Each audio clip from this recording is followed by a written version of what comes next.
you let one ant stand up to us, then they all might stand up. Those puny little ants outnumber us 100 to 1. And if they ever figure that out, there goes our way of life. It's not about food. It's about keeping those ants in line. That's why we're going back. Does anybody else want to stay? Let's ride!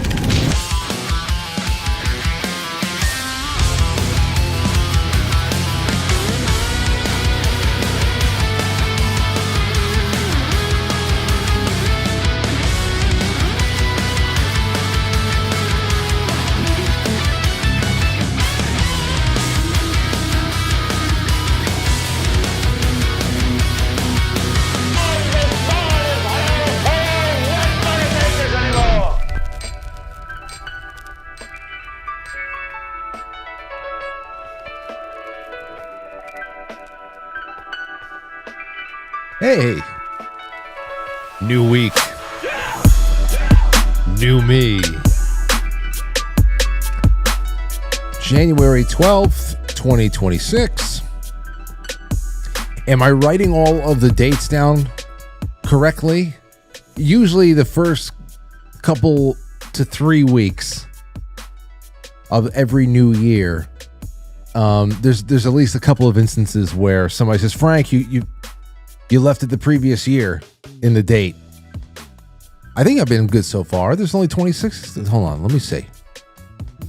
What did I do tonight? Update titles. 26. No, I'm good. Let's see, this could be the first January in years where I did not put, at least for one show, the year of the previous. But we'll see. It's always time to grow. Okay, guys and gals, so here's what we're going to do tonight on this Monday. Well, we're going to talk a little bit about the weekend. There's some stuff that I wanted to bring up with Venezuela still on the high technology aspect of things. A very famous post now that people were talking about that pretty much, it looks like an excerpt from some sort of testimony or interview with Venezuela National Guard or something like that, where they gave testimony to the use of high-tech weapons or directed energy or something. And the way that I'm reading it, I don't know, it kind of goes one way or another. Could be a LARP. Sounds like, who the hell knows? But I wanted to throw that out there because I wouldn't be surprised. And also there was some strange economic activity. There's one Polymarket bet in particular that was that got a lot of attention for making about $500,000 off of just knowing that regime change in Venezuela was coming soon, like within a month. And that payout was nice. I wish I had known about that. Of course, I would have got a knock on the door. This is probably some general's like nephew or something like that. I was like, yeah, put a bet on there. Here, put a little here, empty your mutual fund, put a bet on this, and then, pay for your college. I'm sure that stuff like that happens where you can have those sports almanac moments. Somebody just knows the future. Oh, money ain't a thing. It can be created out of thin air. But once we get through with the whole Venezuela thing, which is not going to take up too much time, it's just for some food for thought, and we'll see what kind of calls come through. Then I got to bring you back to the crazy in Minnesota, and it's not really analyzing the death of that woman or anything like that. It's more so just, again, the social commentary connected to the behavior. And I think that especially when there's so much to amend to the many conversations we've had on NPC, the NPC phenomenon, it's not just a meme. It's actually like really, it's real. And we've asked that question. We don't think that people are born without a soul, but certainly through grooming and programming, you can have one burned out of you where you're not actually, are you truly fully human after a while? Even if you're not like cybernetic, like, is there a way that you can be biologically alive but not fully human anymore? Anyway, there's plenty to be said about this because I think everybody's coming around to how the biggest problems we truly have on a domestic sense Obviously, we have foreign-born problems. We've got a lot of problems with immigration. It's not actually even immigration. It was called that.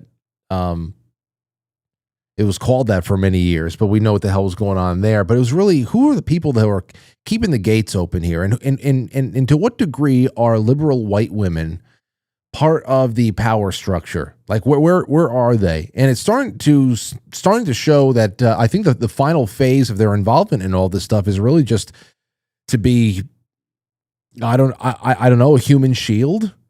Like they are out of their minds. We call it altruistic suicide. I learned that in college. There's the three forms of it. And there's a certain kind of altruism here, but now we are actually going into divine wind kamikaze-like behavior.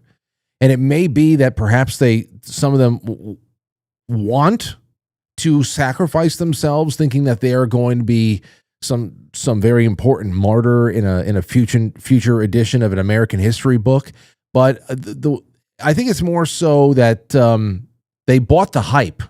Like they believe the hype. They believe the girl power thing, that toxic femininity, feminism. I think they really, really bought into it big time and don't actually even perceive the danger they're in. It's crazy. It's really crazy. And we got to talk about that. There's so many crazy examples, and then some great commentary that's been put down by other people around the internet that I'd like to read onto the record and hopefully inspire some calls from you guys before we have a second half stop in from James and Skip of Patriot Protect. It's been months since I had them call in for a cybersecurity update. There's so many bits of news on that lately.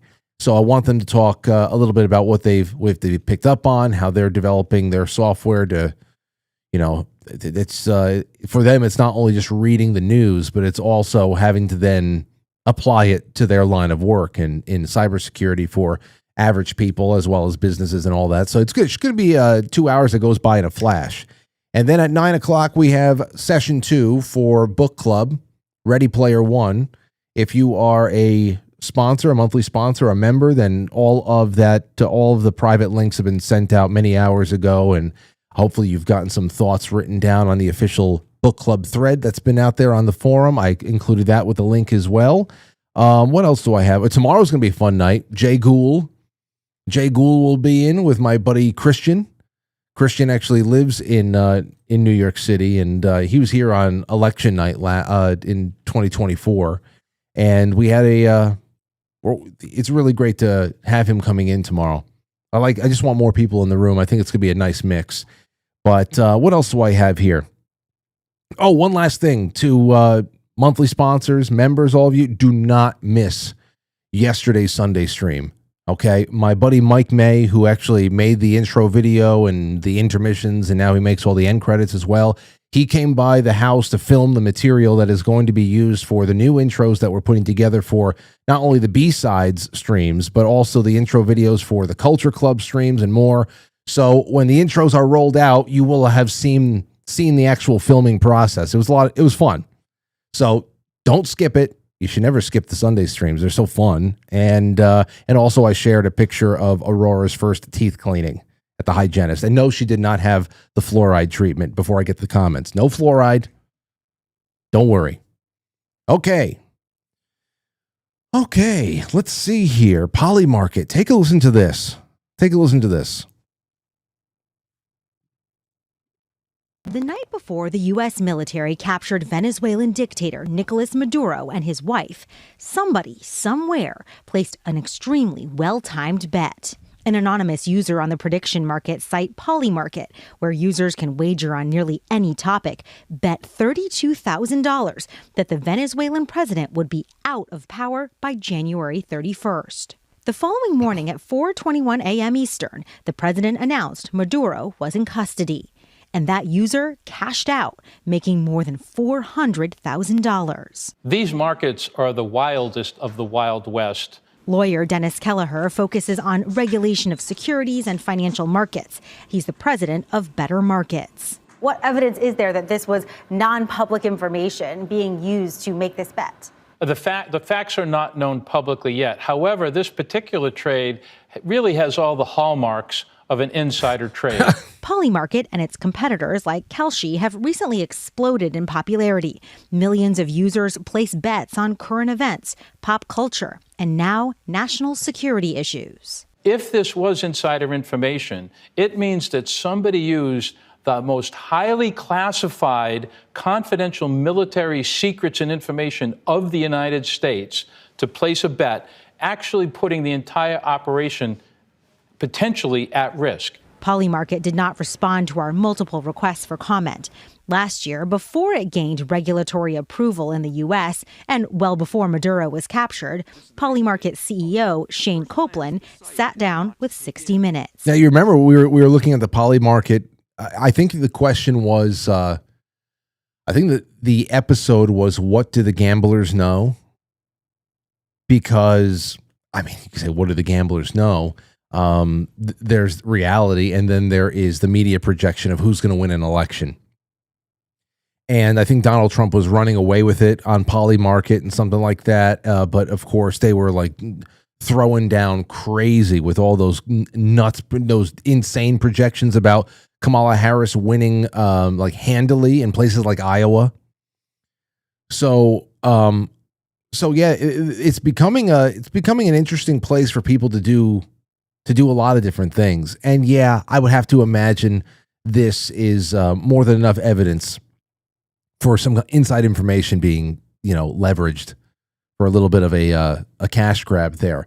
I mean, it's one thing to say that Nicolas Maduro is going to be out within a month, and there's another thing for it to happen within hours after the bet is placed, and then you just take your money and leave. So, I don't know. It was bet. It was bet as quickly and cashed out as quickly as the whole operation itself. Seriously, it just might be like a general's son or something like that. Do you mind if we put a bet down on Polymarket real quick? Yeah, go ahead and fuck it. They're not going to be able to stop us anyway. We have all these like ghost weapons. Yeah, fuck it. Actually, here, make that 30,000, 32,000 here. Here's an extra 2,000. You just give me like 10K. But predictive markets do rely on someone having some inside information. Mm-hmm. Yeah, I think that people going and having an edge to the market is a good thing. Obviously, you need to curate them and you need to be really clear and stringent on where the line is drawn and like sort of ethics, and we spend a lot of time on that. In the meantime, users can already bet on the next U.S. military operation. Polymarket offers markets on another U.S. strike on Venezuela, meaning there's money to be made by those in the know. That's the only reason that this is a story and a real problem, because it happens to involve highly, highly classified information. So the big Well, I don't know what's classified. That would insinuate that somebody knew something was coming. But to be honest, it is possible for this to, I mean, was it Frank Zell?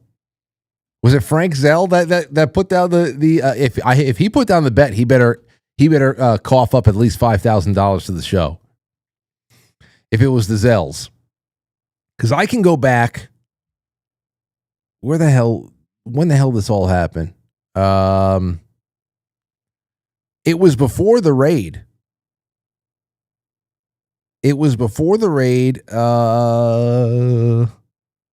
Damn, I'm trying to find it. When they were saying, people were being called out of Venezuela and other nations were, what was this? December 22nd. Here it is. Frank Zell sent this over to me on December 22nd. He said, it was breaking. It was from Raw News Alert. Russia had begun evacuating diplomats' families from Venezuela. Something is happening. I think the drugs are on the front of the story. I think it's about Venezuela and what went down in the 2020 election, said Frank. We're talking nothing sensitive. That was on like Christmas Eve. I was feeling like trash. You could have told me, on Christmas Eve, if they had done the raid, I'd be like, great, whatever. I feel like trash. I don't care. To say somebody with the insight, okay, Frank and Jim, they for just as an example, there's plenty of you in the audience who have that kind of a sixth sense to things there too, and you don't even need a sixth sense. You just read it. People are taking their diplomats out. There's something going on with Venezuela and Guyana. There's a whole remodeling of the world order over here. What the hell is coming next? Now the thing that really gets you is a $32,000 bet.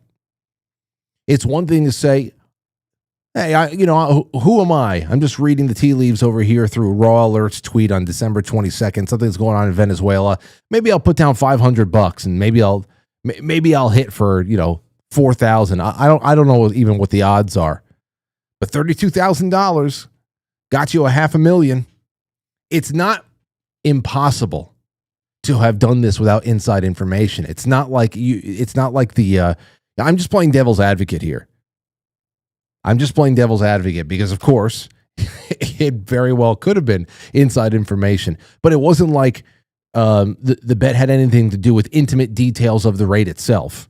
It was just that he was going to be out by the 31st of January. And, there's probably quite a few people, if they had $32,000 just laying around, would have put that bet down on December 22nd when Russia started pulling all their diplomats' families away. So just saying, we might get more on that tomorrow, or it just might be one of those things that, hey, you remember the Polymarket bet? So there was that. Then there's this. Oh, by the way, everybody, like, comment, share. If you're watching this after the fact, leave a comment somewhere, whatever the hell it is. Leave wherever you are watching. Like. It doesn't matter who the hell you're watching. If you enjoy that show, do it for them. It's essentially a legit way of sponsoring the show every night. Or if you already sponsor the show, then sponsoring the show in a new way every night. So like, comment, be a part of it. Say something goofy in the chat room. Just say goofy. All right, here we go. And this is what got everybody's attention back last week, January 9th, as the week was kind of wrapping up there. I was talking to the guys about this. Some of them thought, I totally believe it. Others thought it kind of sounds like classically written propaganda. The invading force was on God level tier of complex. We had no chance against them. Why even try? That kind of a thing. Listen to this from Mike Netter. This account from a Venezuelan security guard loyal to Nicolas Maduro is absolutely chilling and explains a lot about why the tone across Latin America suddenly changed. Security guard. Now where this interview came from, I'm looking for it. On the day of the operation, we didn't hear anything coming. We were on guard, but suddenly, all of our radar systems shut down without any explanation. The next thing we saw were drones, a lot of drones flying over our positions. We didn't know how to react. So what happened next? How was the main attack? The security guard says after those drones appeared, some helicopters arrived, but there were very few. I think barely 8 helicopters. From those helicopters, soldiers came down, but a very small number, maybe 20 men. But those men were technologically very advanced. They didn't look like anything we've ever fought against before. First thing I thought about was Timothy Alberino and the face peelers in Peru. Can you imagine? Can you imagine if the face peelers thing in Peru was actually a prerequisite to this? That they were just training in the jungles out there to just... You didn't hear it here first. There we go. That'll be the thing that gets me to knock on the door. Something stupid like that. All right, let's see here. Going back. After those drones appeared, they didn't look like anything like we fought against before. And then the battle began, the interviewer asked. Yes, but it was a massacre. We were hundreds, but we had no chance. They were shooting with such precision and speed. It seemed like each soldier was firing 300 rounds per minute. We couldn't do anything. And your own weapons, didn't they help? No, not at all, because it wasn't just the weapons. At one point, they launched something. I don't know how to describe it. It was like a very intense sound wave. Suddenly, I felt like my head was exploding from the inside. We all started bleeding from the nose. Some were vomiting blood. We fell to the ground, unable to move. Now, that's old technology. As far as how it was made portable, I don't know. I guess over the course of 30 or 40 years, anything could be anything could happen. It could be rained down from the helicopters themselves, and they had some sort of shielding on their helmets or something that kind of spared them from that active denial kind of microwave feeling. Like the head was exploding from the inside. That, voice to skull technology, all types of things.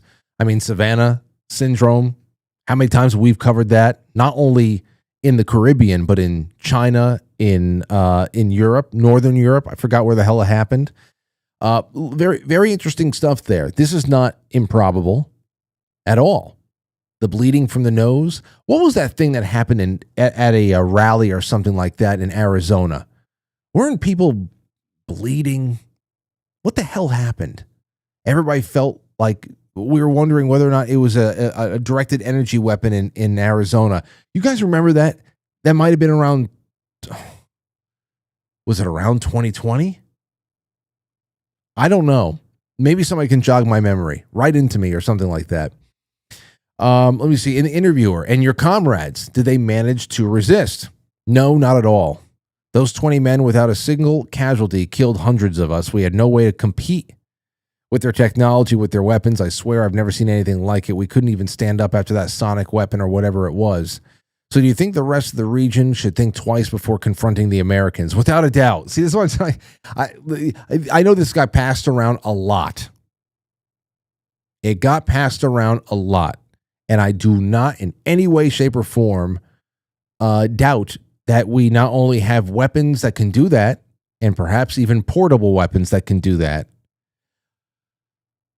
but this is written, I don't know, Mind War style. I would love to see the actual, I would love to see the actual interview and like assess things in that respect, but I don't know. After you get your ass kicked like that, there's no doubt that the mission was successful. Nicolas Maduro was in New York, okay? But as far as this goes, it's almost like, hey, keep your dignity. Don't even say anything about it. You got your ass kicked. Why would you even say that? You would think that you'd get debriefed or something like that, and your superiors would say, obviously, you're not taking any interviews. But just throwing this out there because I wonder what else we may see. Because this may not be the end we see of any of the military operations or special forces operations in the Western Hemisphere in general. You have to imagine that we are going to live to see whatever the hell is going to become of Greenland. And I don't think that is really going to require force at all. And then people are wondering, what is all of this that we are going to get with Cuba? The Cuba conversation continues to get it continues to rise to the occasion, and it is constantly brought up in very serious ways. Cuba's about to fall, all that other stuff. Sharing dreams with the press about repatriation and Cubans who want to be able to go home and reconnect with family and actually be in their ancestral lands. I don't know. That's being spoken about. Land operations versus the cartels in Mexico. This is just what's been floated out there. Greenland, Cuba, Mexico, and Venezuela might not be over. That's just what's out there. So one way or another, if this testimony from a Venezuelan security guard is actually bullshit or not, I think that you'd have to imagine we'd be using some of the same technology wherever we're going. So be on the lookout for any more testimony that actually corroborates this. Pretty interesting, though. And then, of course, the Polymarket bet. Let me know what you think about that. Okay, so here is something. Moving on over to Minnesota now. Moving over to Minnesota. So over there in Minnesota, I mean, they're going to have to get some more. They're going to have to get some more cat ladies out in force trying to get themselves put in harm's way. because it seems like we're not done with just Nick Shirley's expose in the area. I know it's inspired people all over the country to do digging into where all these federal grants are being funneled and where they're going. But here's just a little bit more. This is from Baron T News. Just in, everything's just in. Nick Shirley's right-hand man, David Hoke, just confirmed what many suspected, that this is about to explode and it's 10 times worse. The second video drops on Monday. I haven't seen any of that today. Worse than the first. Shocking, graphic, undeniable. David has spent 7 years digging into this. Not weeks, not months, 7 years. Here are the facts he laid out. 5 years of CCAP child care assistance payments. Top 102 recipients, 84 are Somali-owned. How many children has he personally seen at those centers over the years? 0, not one. Then there's a great start. There's great start money. Those are funds meant to train staff. If there are no kids, there are no staff, yet the money keeps flowing. And this is the core of it. Non-emergency medical transportation. Minnesota recognizes that 1,020 NEMT companies, nearly 900 of these EMT companies are Somali-owned. Okay, so non-emergency medical transportation companies. I think that's where you get like the ambulette drivers and whatever, taking people from one program or another, or, you know, bingo night, whatever the hell it is. Nick Shirley and David visited 16 of these 900 for the second video. David has visited about 70 total, and they don't exist. Fake addresses, empty buildings, no operations, no patients, just taxpayer money disappearing. This is not a mistake. It's not mismanagement. This is organized fraud on a massive scale, no doubt. Take a listen to just like maybe 2 minutes of this. So I've been researching this issue of fraud, and more specifically Somali fraud, because it is so gargantuan, for the past 7 years. Many of you are familiar with the video that Nick Shirley and I made. We have a second video that's coming out Monday that is 10 times worse than the original video. It's going to be pretty shocking, and it's pretty graphic. So what I have here is a 5-year recap of all of the CCAP money, that's child care assistance payments, for the last 5 years. The top 102 recipients of that, 84 of them are Somali-owned. You know how many children I've seen at those child care centers over the last 7 years? 0, not one. Right now, everybody's calling up their cousins, their half brothers, half sisters. They are they're rallying every child they can find to just walk into the building and I don't know, build blocks for an hour. It was crazy. We didn't even have time to really go through all the funniest parts of the last expose. How suddenly all these little Somalian children are showing up to the daycare centers that otherwise were just like cobwebs. That was hilarious. We talked a little bit about the lying about how things were broken into, and all of our documents are gone. Every last one. Oh, I can't wait to see the exposés that the documents show up in. Why somebody would go and do that and actually destroy their own investigation by breaking in somewhere. Oh, it never showed up in an investigation. They wanted to help us out by destroying it all. It's gone. It's not. So what happens here? I just hope that the paddy wagons show up. We need school bus style police vehicles. People have to be taken away by the busload. I don't have any inside information on how these things are working. I just hope that they are working somewhere along the line, and it has to happen so much quicker. There's another pile of money, and it's called Great Start, and that money is given to the facility to train their staff. Well, if you don't have any kids, you don't need any staff. Then what I believe is the core of all this is this non-emergency medical transportation. So A search showed that Minnesota recognizes 1,020 NEMT companies. Almost 900 of them are Somali-owned. So in the second video, Nick Shirley and I went to 16 of them. I've actually been to about 70 of them. They don't exist. They're in an apartment building. One of them's a liquor store. Another one's a wire transfer. Another one is something totally unrelated. It's a grocery store. There are no vehicles.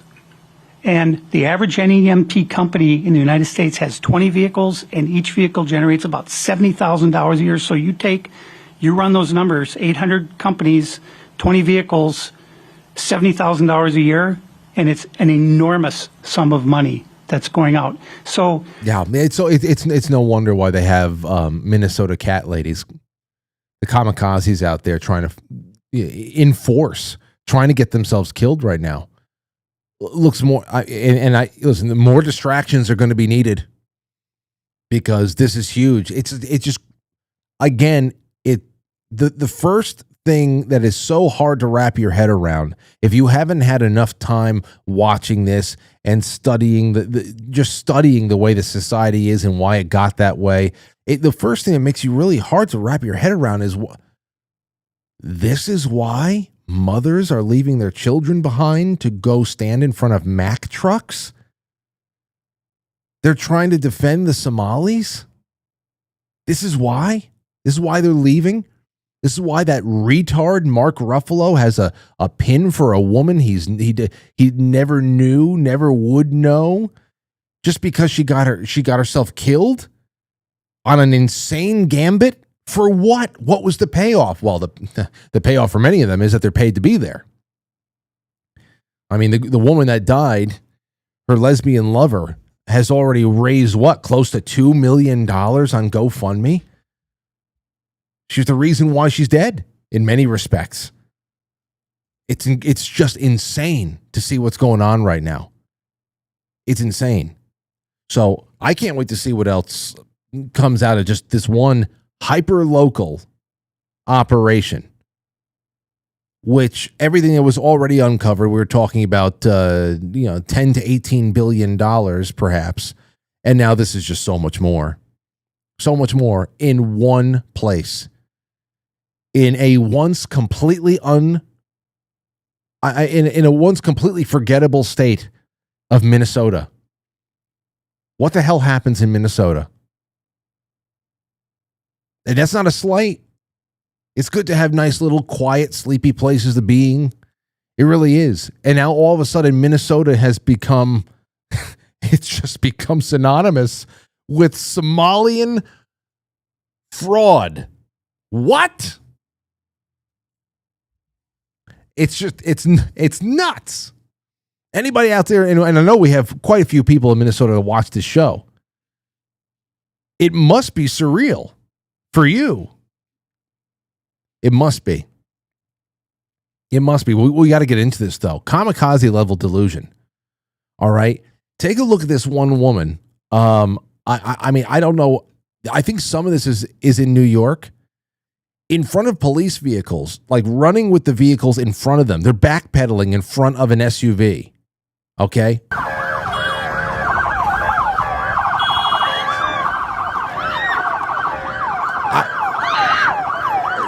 Look at it. It's crazy. She's running backwards, which, wow. I mean, obviously you're fighting for your life at that point, but still trying to get pushes off of the vehicle, like, and then throwing your hands up every once in a while, like, what are you doing? Like, why aren't you stopping for me? Or almost like, why can't, it's either that or she's wondering, why am I not stopping this car? And then at one point thought to jump onto the hood. It's like this. She's putting it all on the line. This crazy fucking woman. Even the men aren't doing this. In fact, I have a Reddit post over here from a woman who is begging liberal men to step up like the women are. That you guys are it's just because I guess if you're one of those beast of burden liberal men out there who just exist to, bring home the bacon and listen to your wife. I guess you still somewhere inside of you have a little bit of male common sense. And listen, for the ladies listening, I'm trying to be diplomatic here because obviously this is not indicative of all women. But obviously, the people who created civil rights causes that really sought to even the game between men and women saw this day coming. They saw it coming. And the women, many of them, who took the programming in the worst way, we are looking at 3 generations of compounding problems where the nature of woman itself completely destroyed, inverted, prolapsed. It's fucked up. And of course, men, while women were being destroyed in one way, men were being destroyed in another way, where they kind of slunk back and they lost their spines and they became shriveled little wojacks. And it's and now everybody, I don't see how much farther this can go, though. I don't see how much farther this can go, especially if finally there is some kind of brick wall of resistance from, I'm not a statist over here, but I would like to see law enforced. I would love to see people actually be accountable for their actions. I mean, you have women going on TikTok, and it's you say it's anecdotal. Okay, fine. The anecdotes are getting crazier, and it's swarming in crazier ways. There are some of them that are actually talking about how I went to the range today, and I'm happy to report that there was women everywhere firing their weapons. And of course, some of these bitches are so crazy that they think that all the women at the range were actually practicing to fight MAGA. And then there's other women that are actually showing you bullets, putting it into magazines, and then, pretending to rack their weapon off camera and all that stuff, try to maintain eye contact with the camera. And I don't know. I really do believe that they just believe the hype. And I think they've gassed themselves up to where they can't even perceive the danger that they're in, that they're not super women. It never was like that. But this has just been the messaging since God knows how long. I mean, look at this. Continuing.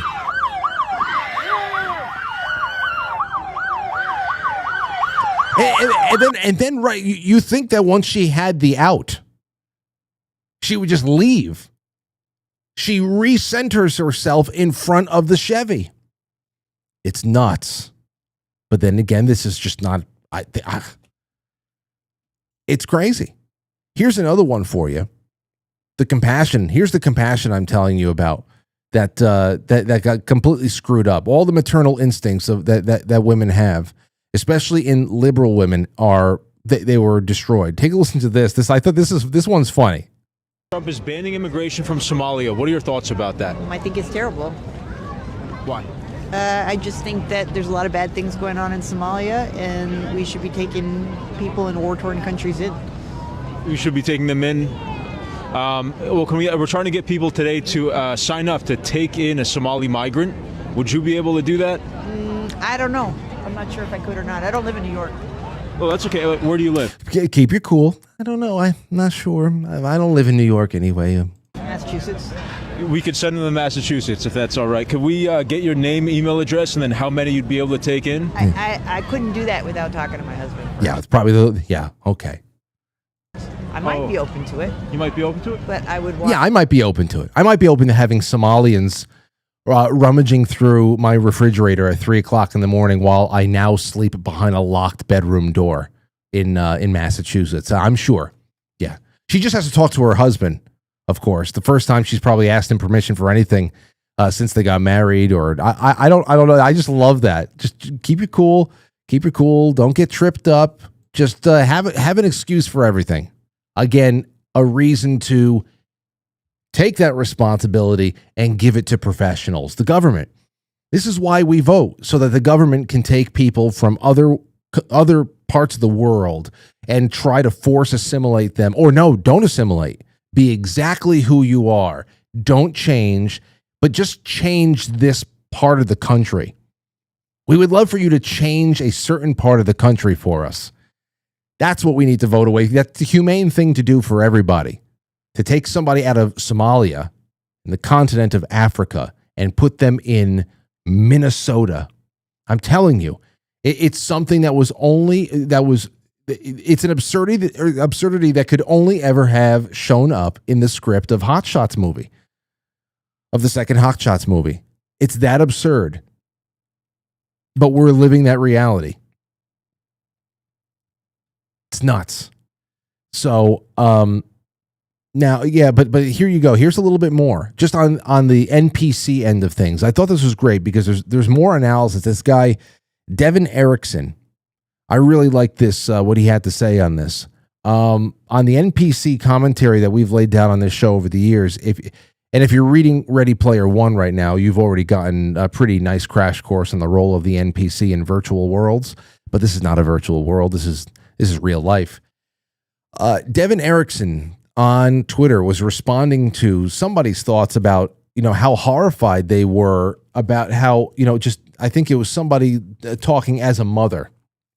As a mother, how another woman could choose to, leave the house with all their children there and put themselves in the middle of harm, real harm, to roll the dice on their children growing up without a mother, just because of a insane gambit to help keep imported on a refugee program scam.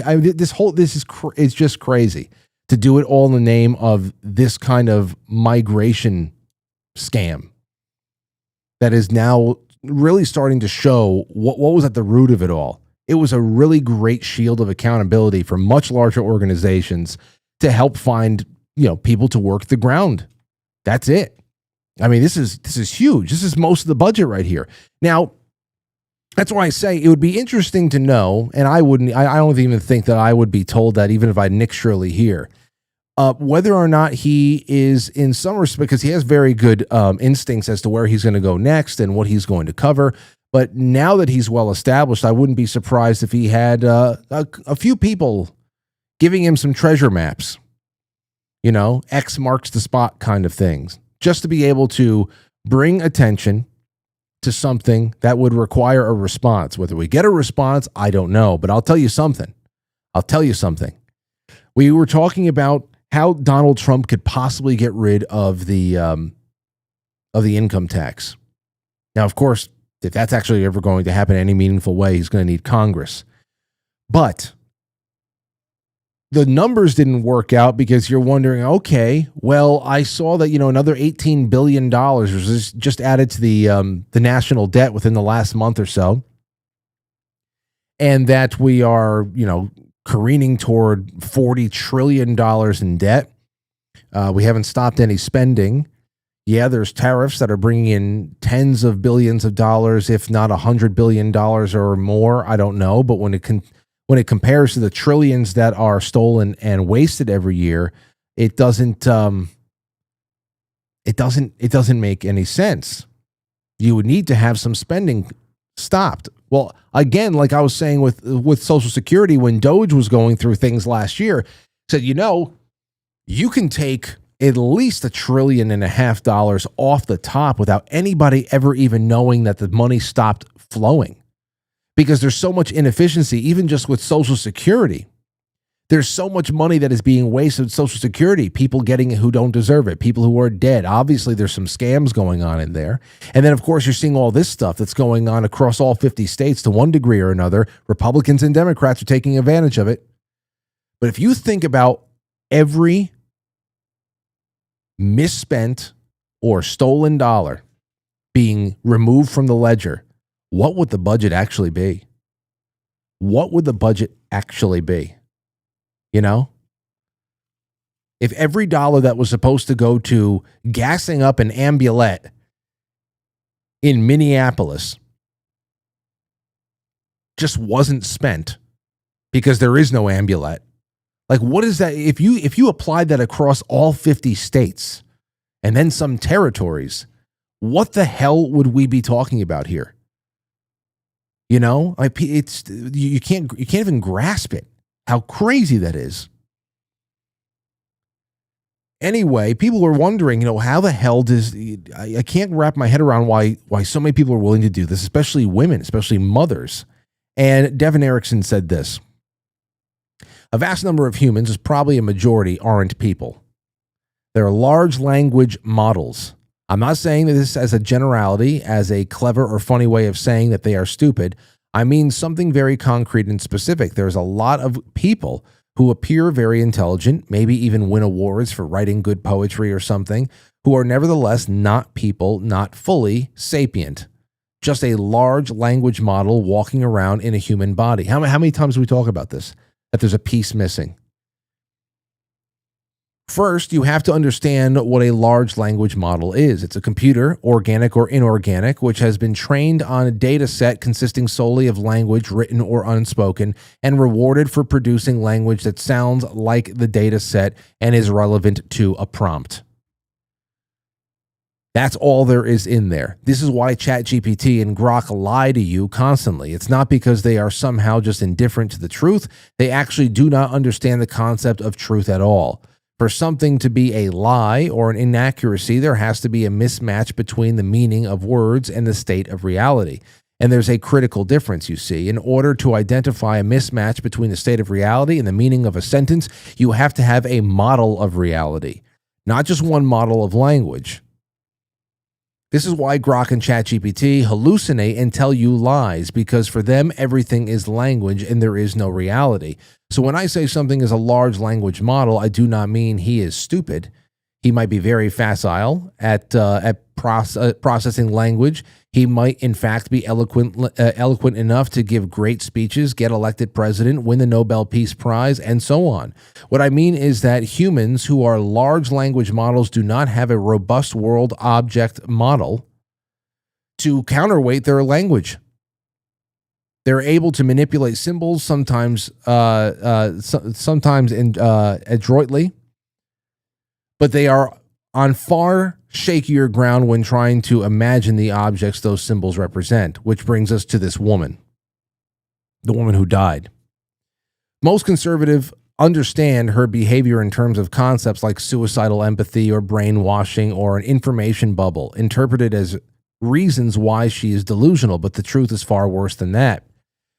To be delusional is to have an object model of the world that is deeply and profoundly wrong. But to have an object model of the world that is deeply and profoundly wrong, you have to have one in the first place.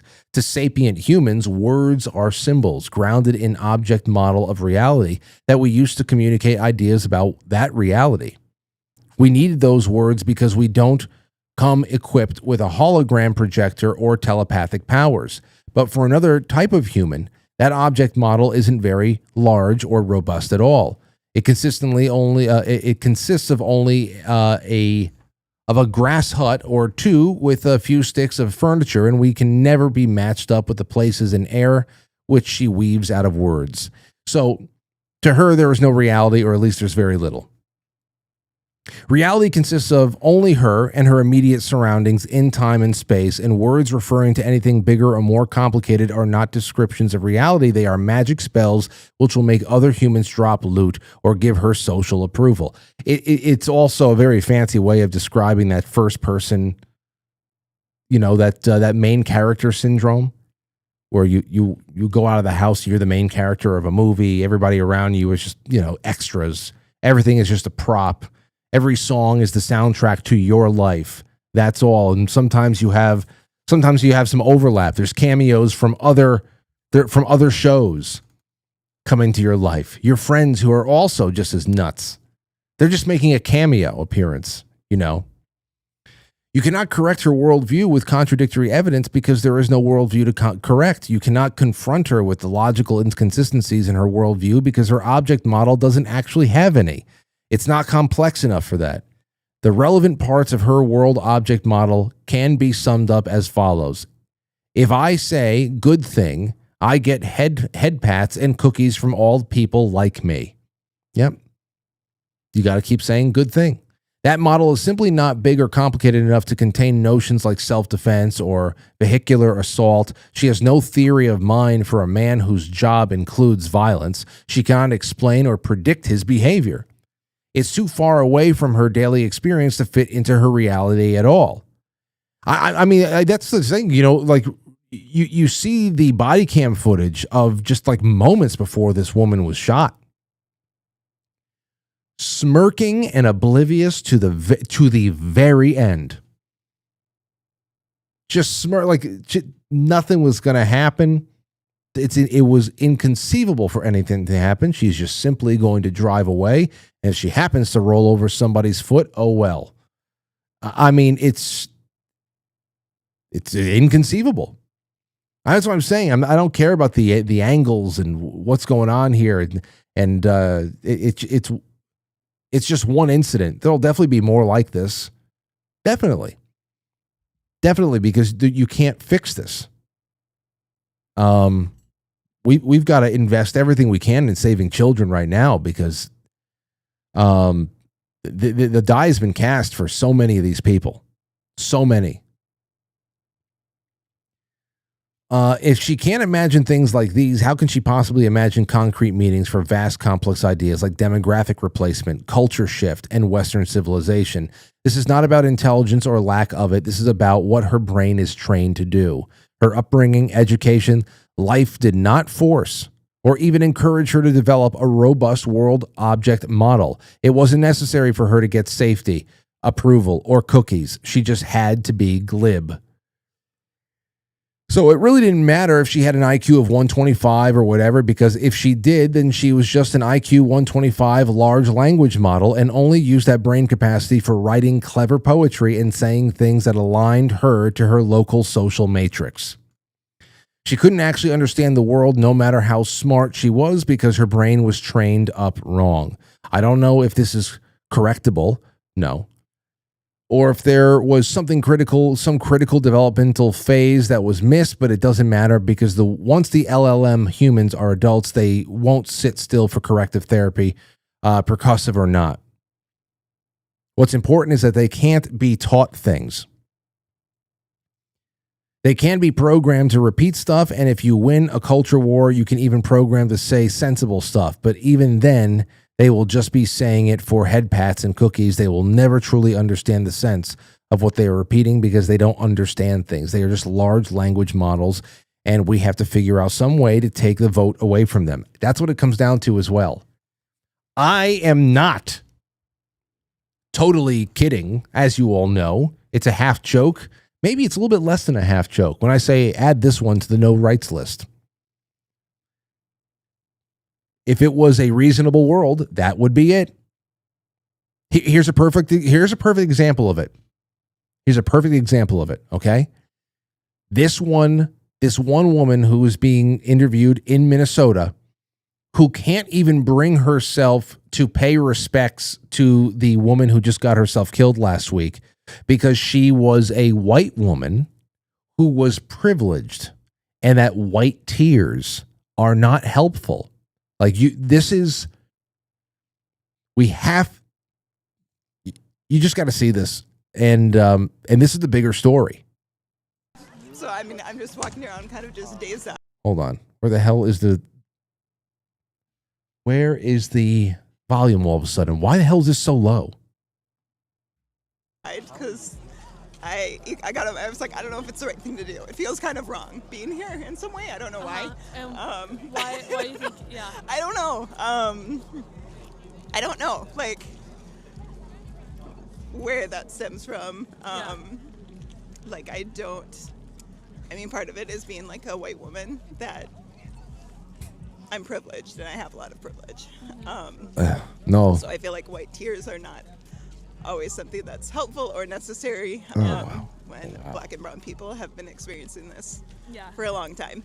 This isn't new for them, and so I don't know if that makes any sense. No. She's crying too, the fucking slave woman. She's crying. It's fucking crazy. How did you decide that you should be here? Or are you still figuring that out? Well, I work like 2 miles from here, so driving by. That's somebody's daughter. That's somebody's daughter. Like, you could look at her and say, wow, that's pathetic. And she is. She's pathetic in her current state. But that was also somebody's daughter. Somebody's young, little, innocent daughter that once saw the world, the opportunity in the world. And now here she is later on in her life, middle-aged woman who is afraid to even say, the fact that she's even talking to somebody with a microphone is incredible, because obviously she just thinks constantly about what she's saying and how she can filter it through the constant need to declare herself as privileged and unworthy of even having an opinion that deserves to be elevated, even if she had something worth to say. It's so insane to see the level of disability. That's what the programming reduced that one woman to right there. I mean, this is a Jell-O mold with a heartbeat. That's not a real person anymore. It's just not. It's a construct. I mean, it just goes without saying. I'm adding her to the no rights list. She'll be totally free to roam. She can go eat at restaurants, whatever, work at a library or something, but no voting, no driving, maybe even an ankle monitor. It can't go on. Very undemocratic about you. It's whatever. Okay, we're not reading. It's like it's 2025, and the Republic. We're in a post-constitutional world, and now it's just about dog eat dog survival. I mean, me saying something is not going to create a no rights list.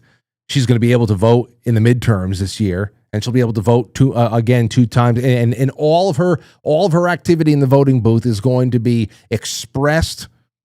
Everything she just said there, the mind of a slave that formulated all that diarrhea that came out of her mouth is going to be expressed in the voting booth. To the best of her ability, what can I do to make the world better in the way that I see fit? And she can't see anything. It's nuts. Here, One Level Raccoon said this on Twitter. Another just great take on the whole thing. The current coalition of leftists is just a shared hatred of low-status whites. Whites in the coalition have to be more performative and punitive toward white people to maintain their status. There's the woman that we're talking about. Combine this with the left's foundation of rejecting God, you have the modern left. It's a great way of putting it. Like, this is all about sociological assessing of what's happening right now. Don't get hung up on one act or another. It's just really about what's going to have to be done to correct. Like, if we were able to snap our fingers and get rid of every person who does not belong in this country, they came here through illegal means, they came here through some program that was meant to defraud the country in some way. If we can actually get tens of millions, if not close to 100 million people out of here, if that was possible through a snap of the fingers, you can't let this go. You can't let this go. We can't be around these people. What do you do? I don't know. Now, that's for you to chew on. You can get in touch with me at some point. And I know it's a little bit glum in that respect, but this is what the hucksters gave us. Everybody's kind of, where's that image I told you about? Listen to this. This is getting around.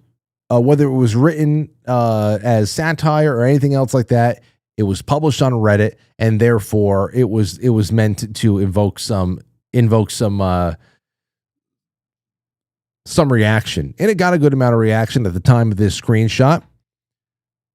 It got about 1,300 upvotes. We need to talk about white men. For context, I am a white woman. I keep seeing videos in praise for the, quote, suburban soccer moms, end quote, standing up to ICE. They're not doing shit. I have a lot of white women friends who are absolutely panicking and distraught about the fall of our country to fascism. I'm surprised she spelt fascism right. The majority of them have male partners who are not MAGA. Yeah, that's why they're called partners. But for whatever reason, cannot bear to accept what is happening.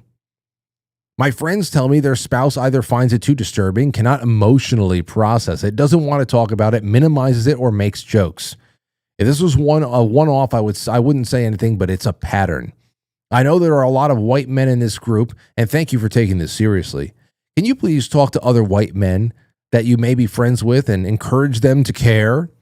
Women are putting themselves face-to-face with ICE agents and getting their heads blown off. Please, we need more men involved if we're going to fight back in any measurable way. I can't stand seeing post after post of we need to do something now, and then going to protest and seeing mostly women.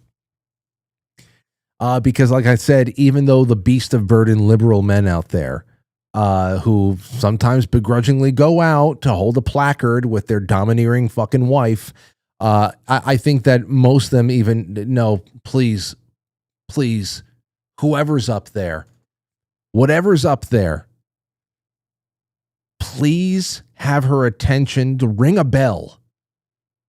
Ring a bell, throw a rock down an echoey hallway, something to divert her attention, that hopefully she will pick something else to do today. Please make her want to do something else today. I don't want to go to this protest, please. It's not worth it. It's a useless gambit. We're going to get ourselves killed, but I can't stand up to her. I can't. If anybody's up there, please send us a bird. Make a bird go get loose in the house, and that'll be our project for the day. We have to get the sparrow out. There's a sparrow caught in the Lazy Susan. There's a sparrow caught in the Lazy Susan. We can't go out to the protest today. What about the sparrow?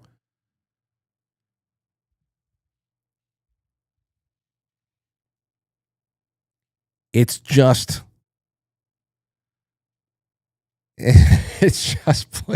please just do the laundry instead, honey. God.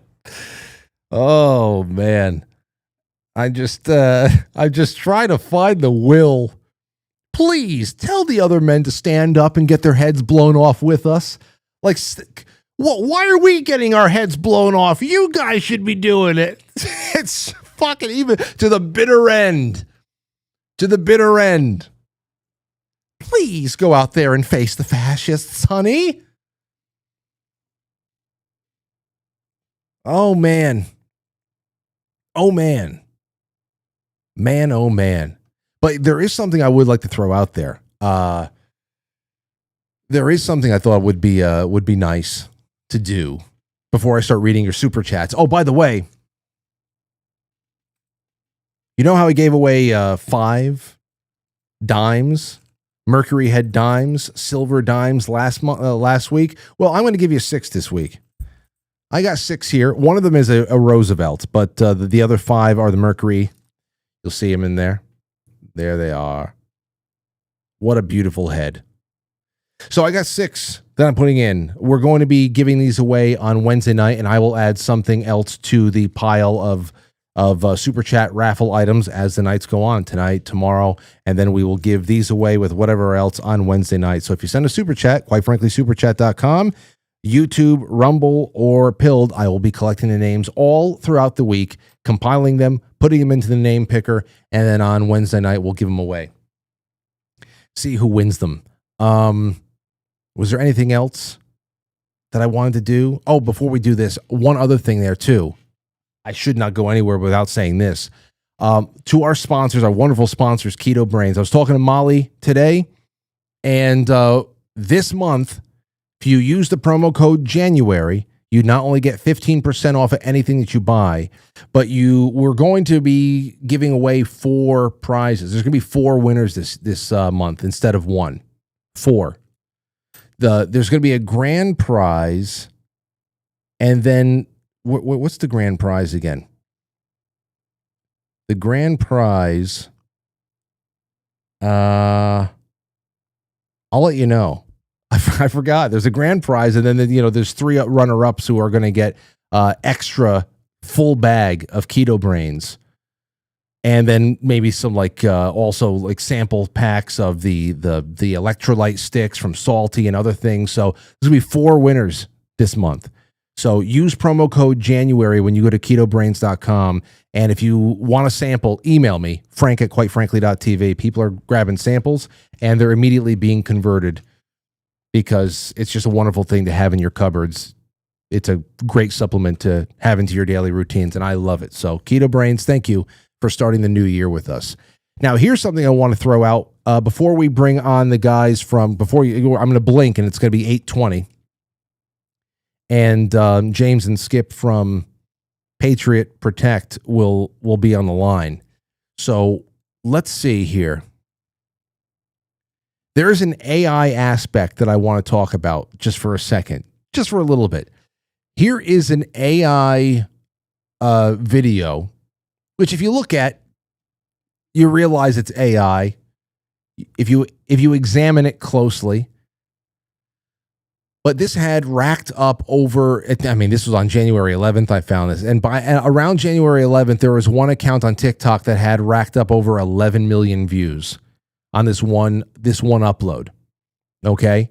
And it's the video that depicts a Catholic cardinal, archbishop, raging against ICE. Okay? And saying this is a house of God and get out of here and all that stuff. And maybe it wouldn't have fooled you, but just remember that thousands of people huddled along the banks of the East River on New Year's Eve waiting for fireworks to be set off along the Brooklyn Bridge because they heard that there was going to be a special ball drop celebration on TikTok, and it wasn't so. But take a look at this. I want to just throw this out there. You have no right to put your hands on them. This is a house of God. Sir, step back. We're just doing our job. Not one more step. Archbishop, don't please me. This is sacred ground. Nobody wants trouble here. Let's. So this is, listen, it's subtle enough. And of course, there's a lot of emotional people out there who just want it to be true. The old C.S. Lewis thing that we talk about. But when I saw this, you have to just remember about how this is going to become a bigger and bigger factor. It's not just about having some, the AI of a Godzilla-like creature coming out of the Hudson River or something like that, and people saying, okay, whatever. It's the subtle things. It's crowd interactions. It's fake crowd interaction. It's anything. I mean, this stuff is going to be. It's going to get worse and worse, which is why I think people are going to be on certain platforms and being a part of certain activities a lot more or a lot less. We're definitely posting a lot less. There's studies on that we were sifting through in November and December. Maybe I can bring that up soon. But, I started thinking to myself what I would do if I had a couple of $1 million in the bank and I could afford to take a month off from work. Just say, I'm going to take a month off. I haven't done anything like that. And where would I go? I wouldn't go anywhere. Here's what I was thinking. I would make myself a Facebook account for the first time in God knows how many years under an assumed name that sounds local enough. Okay? Sounds local enough. And what I would start doing is I would start adding certain friends. I would start adding people from around town. I would just find a way to populate my Facebook account to make it look like it's a real enough person. And I would also recruit a couple of friends on this with me. And I would get into groups associated with my town. There's a lot of groups around here that post about things that are going on in town and local happening, local rumors, police blotter type of stuff, construction projects, whatever it is. They're always just, yapping. I would subtly start going into these groups and not act in any way, shape, or form that would call a lot of attention to me, like being over the top, but very subtly start posting about, did anybody else see the hooded figures? There's like 4 or 5 hooded men gathering in the open fields at the high school last night, and doing stuff like that. If I had even, and like I said, if I had even 1 or 2, I said maybe if I had 3 or 4 people, but even if I had 1 or 2 people that could help me with some really good AI renderings, I am certain that I can actually create folklore in this town in real time. Okay, it can't be like it can't be like a winged humanoid. I just saw a winged humanoid creature that's hanging out in the high school bell tower or something like that. And I would have to be able to get some people backing me up. This is why I would need like a crew of at least 3 to 4 people. About that, somebody who's really good with AI, and then I need some social media backup. And what I mean by that is I need to get some people backing me up with random corroborating posts on like Ring, the Ring neighborhood app and stuff like that. Did anybody, all I get from Ring all night is people around town. Did anybody hear that? Anybody hear that loud bang? Anybody see that flash of light? Anybody else on Ring? You see the neighborhood app? All night it's just people. Anybody hear that? I started thinking about this. I said, I seriously, if I just had some time, if I just had a month, and I had a small crew, I really think that I can destroy my town on Facebook. I think I can do it. I think I can destroy my village. Oh, but maybe one day. Maybe one day. I have too many important things to do. I'm just telling you, give me a month. Give me a month and 4 guys, and I'll have this town hunting werewolves. I will have this town hunting werewolves with pitchforks and torches. It'll happen. That's what I got. That's what I got for you. But yeah, all right. Here's something else that I thought was kind of funny. If you want to talk about the actual the news, let me get to the super chats real quick, and then maybe I can keep this other thing for right after when James and Skip depart, and then we have about 15 minutes together before we wrap up. Over to the super chats, and I'll leave the lines open too for the next 10 minutes. Go ahead, call me 914-200-0269, 914-200-0269. Actually, no, don't do that because the Zoom is open for our guests. We'll do that for the last 15 minutes. Genie Yankee fan says, faking gay Monday, Frank. Yeah, that's a good one. Stowstube says, evening, Frank and Frankly's. Great Monday, everyone. Good morrow. Hello. Good to see you here. Roblerson just became a Nugget member. Rob, thank you so much for becoming a member on YouTube. That is fantastic. We're getting closer and closer to a goal there, and I have to I actually have 3 new chat emojis that I have to fill now. I have to think of things that are identifiably this show. Email me with a suggestion of what you think should be one of the 3 new chat emojis that I get to add to YouTube in particular. But thank you, Rob. And please go to the members only section and enjoy all the stuff. All the stuff that I've been posting since over the holidays. You've missed a lot, but there's so much great stuff to catch up on. I'm going to be posting a classic from our Sunday Hallmark film rips tomorrow. I have a classic clip that we took from our phone a couple of years ago, around 2023, early 23, or late 22. Jay Britt says, off to another week of unrivaled, quite frankly.tv. So much gyno. That's right. Hashtag gyno. Happy Monday, Frank and Franklies. If you know, you know, right? All right. Hello to everybody on Rumble. It's good to see Rumble. I'm telling you, Rumble numbers are picking back up. You guys have been so fantastic with the likes and the shares and the comments. Please, if you haven't hit like, do it right now. Grandma Grateful says, don't forget to hit the thumbs up. Absolutely. Joricho, who actually gifted 10 subscriptions over on YouTube the other day, just gifted 5 subscriptions to Quite Frankly on Rumble right now. Luca, his name is. We're talking today. I gave him, I said, I'm not going to say too much about him, but his family came through Ellis Island just like mine, but he lives in another country. It's just so wonderful of him. Thank you so much for the support, my friend, and I can't wait to get his welcome package out. That's also Rob, who just became the Nugget on YouTube. Email me. Frank at quitefrankly.tv. Make sure you get your welcome package in the mail from me and Lauren, and also some Keto Brain samples. We'll send them right to you. Tommy Jekyll says 1, 2, 3. It wasn't me. Frank 4, 5, 6, 7. Well, wasn't me either, bro. Flashy Wizard says, how much wood would a woodchuck chuck if a woodchuck could chuck wood?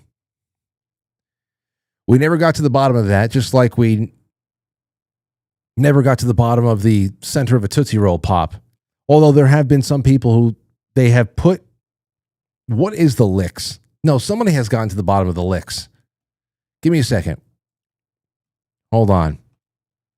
Did we ever find out an absolute number of licks it took to get to the bottom of a Tootsie Roll pop? Let's see. No absolute number found. Let's see how close we've gotten. I know there's plenty of studies show varying averages, like 364 licks from a machine. You can't get licked by a machine. It doesn't count. Trust me. Let's see. Hold on. I asked Grok real quick. There's never been an absolute number of licks required to reach the Tootsie Roll center. Here are the most commonly cited scientific attempts. Purdue, they built a licking machine. Average 364 to 365 licks. Human lickers in the same group average around 252 to 253 licks. See? Because saliva has enzymes. Okay? We're a lot better suited for this particular thing, efficiency-wise. University of Michigan saw similar with a licking machine. Only theirs licked to the center 411 licks. Obviously, what the hell? So that sucks. Swarthmore School, junior high school students, human licking only, averaged 144 licks. Swarthmore School, junior high school? What the hell? How the hell were they able to get? Well, they're junior high students, so I don't want to say anything. But what the hell's going on with their mouths and their saliva? Why are their saliva and their tongues better, so much better, than the group that averaged around 252 licks at Purdue University? What the hell's going on there? Did they cheat? They cut it down by 100 licks.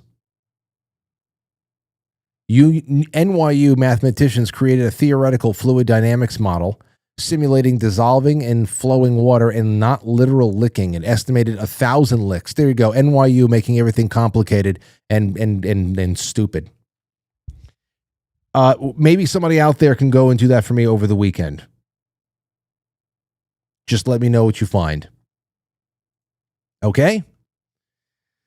Okay, sounds good to me. First things first, I'm going to bring on James and Skip of PatriotProtect.com. I have been using PatriotProtect.com for, I think, about 2 years now, almost 2 years, if not. And it's just one of those things where, everybody is on the internet. Everybody is exposed. All of the government-backed websites, local hospital chains, everybody is subject to hacks. Everybody covers up the hacks, the leaks, everything. Your information is floating out there usually for months to a year on end before anybody even announces that there was anything that was compromised. So I was thinking about that. This is just what we all deal with. It's another form of insurance that we all need to one degree or another, but I couldn't find anything that was efficient and cost efficient. Especially for somebody like me who works very publicly. I was like, I need this. I want to just make sure, obviously you can't just wipe everything clean, but you got to do what you can. And I was getting quoted ridiculous amounts. And James and Skip, I found them, and immediately I said, guys, I would love to talk to you on the phone.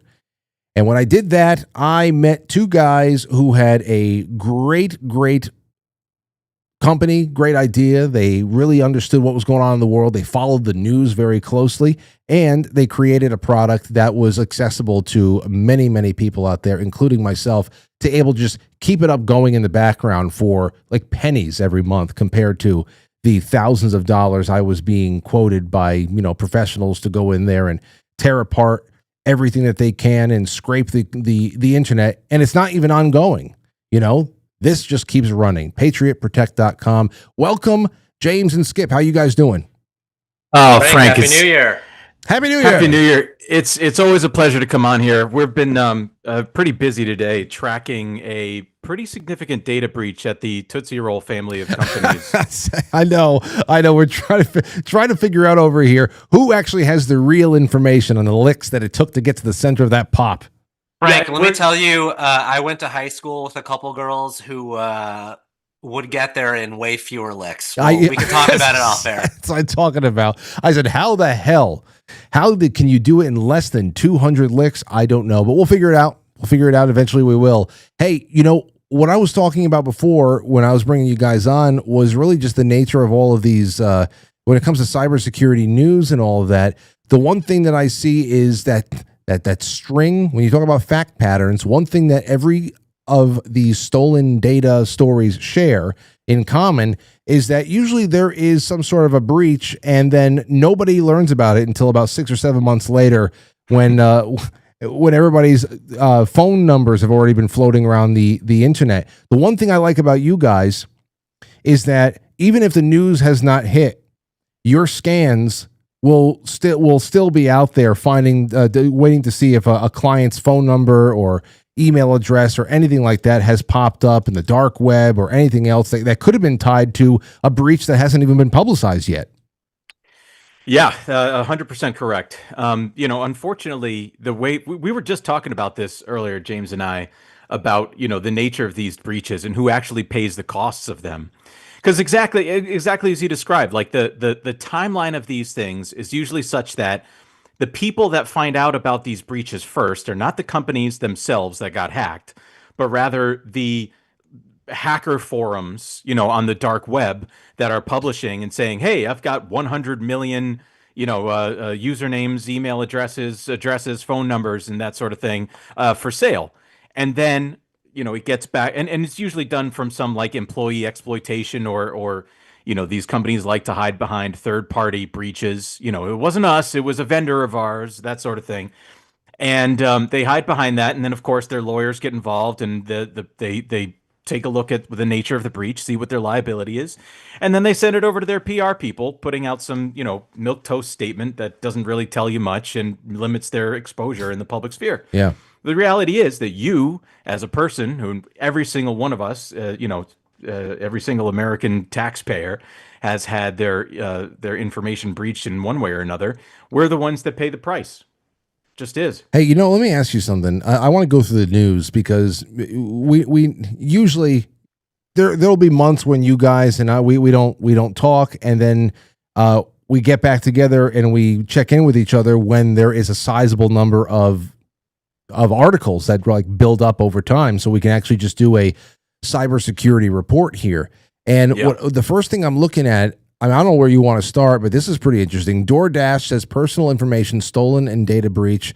This is names, addresses, emails, and phone numbers were compromised after an employee fell for a social engineering attack. This is on November 17th of 2025. Can you tell us a little bit about this? When you say an employee fell for a social engineering attack, what does that mean? Yeah, this is the stuff that really they're my favorite in the sense that I feel like a mortician or something looking at this. It's like this sick understanding of it, because these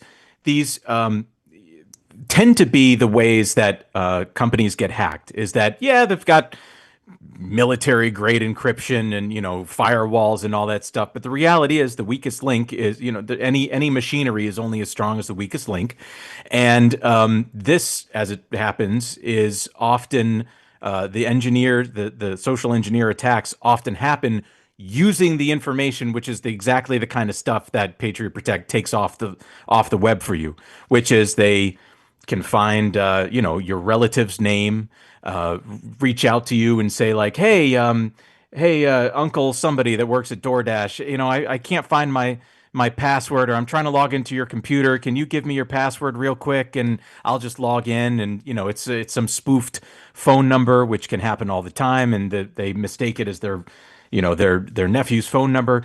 This is the kind of thing that happens all the time. It's that simple. It's just somebody falling for it. And there's kind of two different kinds of phishing attacks. There's phishing attacks, which is just blast emails that go out and hoping that someone's going to bite. Or there's spear phishing attacks, which often happens from these employee exploitations, which is the hackers know they're targeting a company specifically. They are looking for and have found information on the weakest link of, XYZ employee, and get lucky. They get lucky. And in this case, and DoorDash is one of my favorite ones. This is the kind of thing that, where the lawyer speak gets involved, where they say, the DoorDash put out a statement saying no sensitive information, such as social security numbers or any blah, blah, blah, was accessed. As if people's names, email addresses, and addresses are not sensitive information. Again, this is where the lawyer speak tries to come in and minimize their public risk. You know what it is? Because I think that maybe in another time, you would expect that names, addresses, and physical locations would be something that would be they would be a little bit more high end, because the scams would probably be some sort of a home invasion that would people would prioritize certain customers based on where their home is, the assessed value of the house or whatever. But everything right now, most everything right now is about how you can get one over on people digitally. And I think that it's social security numbers, it's anything that you can, any information that you can go out and establish lines of credit with. I think that is why they probably lawyer speak that down into inconsequential language, because like I said, cover your ass kind of stuff. I know what you mean. 100%. And it's crazy. Here's another one though. 1 million customers on alert as extortion group claims massive Brightspeed data haul. This is just a couple of days ago. U.S. fiber broadband company Brightspeed is investigating claims by the Crimson Collective extortion group that it stole sensitive data belonging to more than 1 million residential customers, including extensive personally identifiable information, as well as account and billing details. Brightspeed is one of the largest fiber broadband providers in the U.S. and serves customers across 20 states. So they are investigating claims from the so-called crooks. What are the likelihood that the crooks are not telling the truth? Probably pretty unlikely. I mean, they're marketing their product by putting this on, right? This follows exactly the same timeline that we were just talking about. How there's a leak, and then it gets onto the dark web that's for sale, right? So this is the wares that this Crimson Collective is peddling, right? Hey, we've got all this personally identifiable information, and we can sell it to you for the highest bidder, right? Why? It just blows my mind, for anybody that isn't suppressing all of this information from being published on the public web. Why would this information be published on the dark web for sale if it wasn't valuable? If it wasn't being actively used to extort you, do a social engineering, attack on you and get your money. Like, this is valuable information because they can use it. And there might be some people listening now that have Brightspeed as their internet service provider. They service 20 different states, and 1 million of their customers, specifically residential customers, were accessed in this data haul. So I don't know what else you want. It's like, of course this stuff is valuable, and it's unconscionable to allow yourself to have this information published about you online. Again, this one really freaked me out, where it was not just the address, but also the full postal address and latitude and longitude coordinates. Wow. How often does that get included when stuff? Latitude and longitude, huh? Anytime an ISP gets hacked. That's the thing. It's like, yes, it's probable that it's worth it for a cyber criminal syndicate to attack your bank account, never have to come to your house. But there is also a subset of threat on for people that there's nothing to say that, a spiteful ex or something like that can also buy this information. There's nothing saying that. There's nothing saying that there's somebody that has a grudge on you because you won't trim your hedges in your HOA or whatever. The HOAs that people would get murdered over HOA stuff. Exactly. That's some big. I think we as the public have been a little bit slow to kind of adapt with the hackers and these crime groups, because I think we're a little bit too linear or old school in our thinking about how these hacks go down. Like, Frank, I think one of the last times we came on, we spoke about the Yale New Haven hack. Yeah, because that affected me too. I got yeah, there you go. I got mail home information about that. So there have been so many massive health system breaches, but with one like that, and I believe that actually happened the same way as the first story that we discussed. It's an employee gets got, and then someone suddenly has access to the entire electronic health record, like patient information. So there are creative ways that these people can exploit knowing, illnesses and medical diagnoses. It gets really spooky. Yeah, spooky is a good way of putting it. And again, you never hear anything else. I haven't heard anything else about that since. So the real thing here is, where do people actually even get to follow up on everything that comes after the actual public relations end of things? So these companies begrudgingly have to put out there some sort of a press release about a massive breach and something that is not very positive development within their company or their hospital network or something like that. And I haven't had anything else come my way from Yale New Haven. And that actually had nothing even to do with me. They were contacting me about my daughter because it affected people that were in the hospital, throughout the last 5 years, and that's when she was born.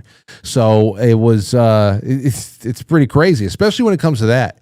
I mean, you usually, very shortly after that, you get all those newborn babies, fresh information right there. It's very, very possible that people can take the information from a child that's still in a nursery and open up a line of credit with them.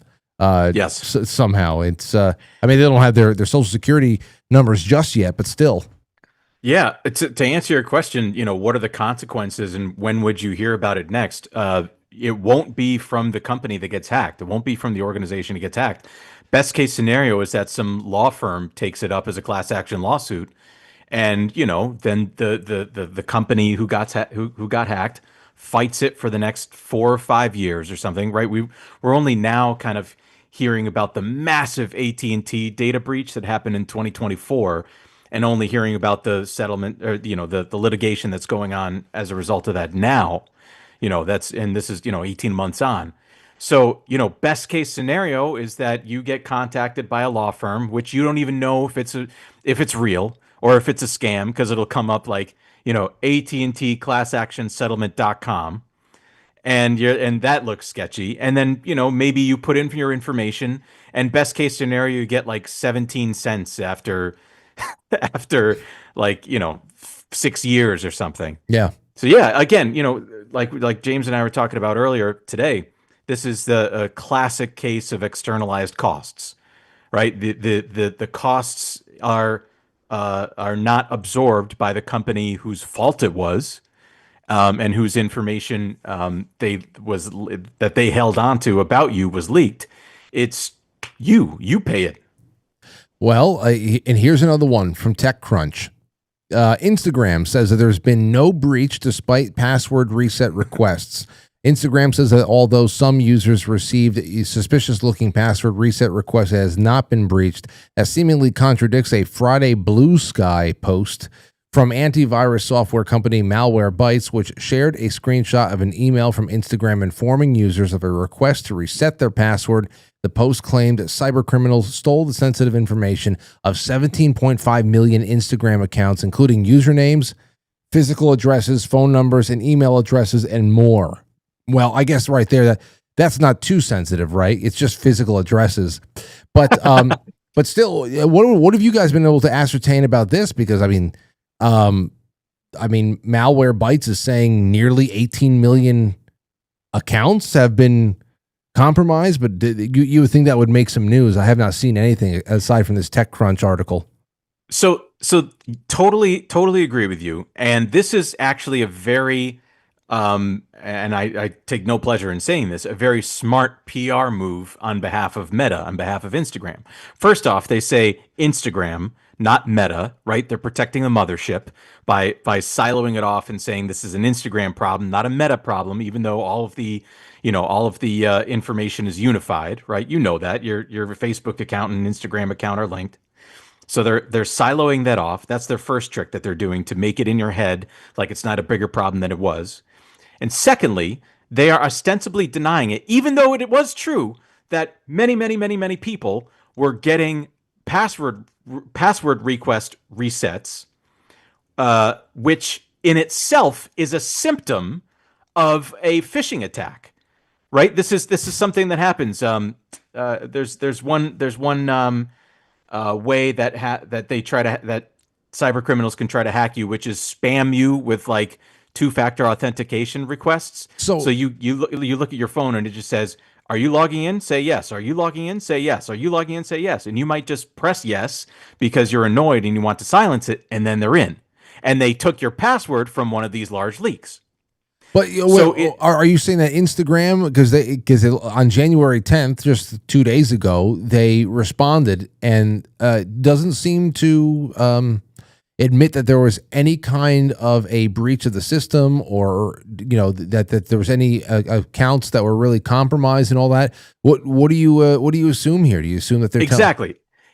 So this is the second smart thing that they did again, and I take no pleasure in saying it, which is that they are admitting in the first sentence that there was an external party request password reset. So there was a breach in some way. But then they say, well, there was no breach in our systems, even though it was clearly an external party request breach of a system that they rely on. Now, if in the future, a week from now, a month from now, whatever, it turns out that there was a large breach or a small breach or a breach of any kind in which it was found that there was a fault, in people's minds, if somebody brings it up to them saying, "Hey, did your Instagram account get breached?" They'll go back to this moment in their minds and say, "Well, no. Instagram said it wasn't a problem." So they're siloing it off. They're minimizing it in people's minds, and they're doing it their own way, social engineering. This is a multi-billion-dollar company. They are very carefully. They have an army of consultants and PR people and lawyers that are looking at this and crafting the response, not only to minimize the potential issue today, but also in the future. Okay, is a very well crafted response again, and I don't like saying that because, of course, it's our business to, maximize the alert, and this is just one of the ways that they handle it. Well, then, real quick, you guys, since we got through some news here, I like doing these little roundups with you, and it is a new year. Let everybody know how you guys work for people and companies of all shapes and sizes, individuals, whatever. Patriot-protect.com. Give everybody a little information before we move on. Look, firstly, it's always a pleasure to bring all this horrible news to your lovely audience, and I don't blame our friends there in the chat for getting a cup of coffee, because this stuff can be exhausting. I know that we have plenty of caffeine in our diets. Look, with all this kind of news of these bad leaks and stuff and social engineering attacks, and the knowledge of the fact that your email addresses and personal information is valuable to people. The question is, why do you allow it to be published online? And if you Google your name and address, and for all those of your folks that are not Patriot Protect customers, I highly recommend that you do it now so that you stare in horror at the hundreds of sites that are publishing all this information, including your like relatives' names, people that may no longer even be alive that are, that live in your house or did live in your house. And so what we do is we take it off for you. Simple as that. It's over 240 plus sites. We're constantly looking for more and adding every day.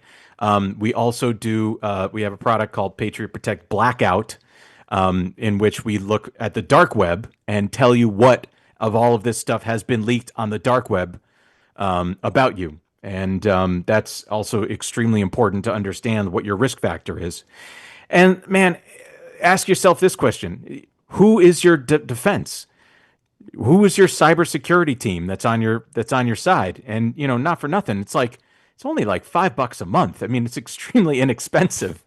And I'll say this on that front, because you're such a good buddy, and we like your audience very much. Typically, we offer 15% discounts to those that sign up for our annual plans. But since it's a new year, and since 2025 was a house of horrors as far as breaches and that stuff go, if you use the code Frankly, you get 25% this week. So enjoy that little freebie for all folks here. I'll make sure I put that in the description of the episode. So okay, 25% for, if that's for the year though, you said.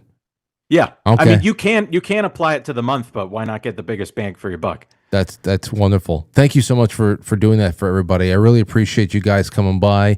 Yeah, well, I'm also looking forward to you coming, stopping by the show again in a couple of months or so, because honestly, there's always big ticket item news stories about this that happen, but it's the little ones that really mount up. And usually these breaches are never affecting any less than hundreds of thousands to a couple of million people. So it's good to have these segments just because I can get them done in one shot. So thank you for everything you've done. And I've got the link in the chat room. Thank you for all the work you've done for me personally and just my case. And I feel a lot better because knowing you guys are out there. So thank you and Happy New Year to you both. Thanks so much, Frank. Always a pleasure. Always a pleasure. Look forward to it next time. Yes. Keep collecting those terribly horrifying links so we can keep talking about them. Okay. They won't stop. All right. Take care. Be well, man. There you go. Okay, everybody. So listen, we've got a little bit of time here. Where the hell everything? We've got a little bit of time left. And what I would like to do with you is open up the lines. So thanks again to James and Skip. And now we're going to open up the lines to see what you guys have been thinking about the whole evening. It's open. It's 914-200-0269. And we have 18 minutes together. 18 minutes. I didn't think that we would have anything. I also have some fun stuff. I mean, it's funny. It's also kind of sad. Sad in the way where and I just got this email. Terry just wrote into me. He said, Frank, it's crazy to see people like Ilhan Omar go on TV and just lie about what's going on in Minnesota, namely the woman driving the car, being peaceful and non-combative and just waving cars to go by. I saw it. I saw that clip around Twitter and elsewhere too. And it's breathtaking how effortless it is for them to lie. And now I know, Terry, that they are pathological. And so much of this is pathological. We actually approach this from a different end tonight here too, with the non-sapien creatures out there. Bipedal, of course. But I saw about 2 minutes of television analysis like this when I was visiting my mom for a couple of minutes on Sunday morning.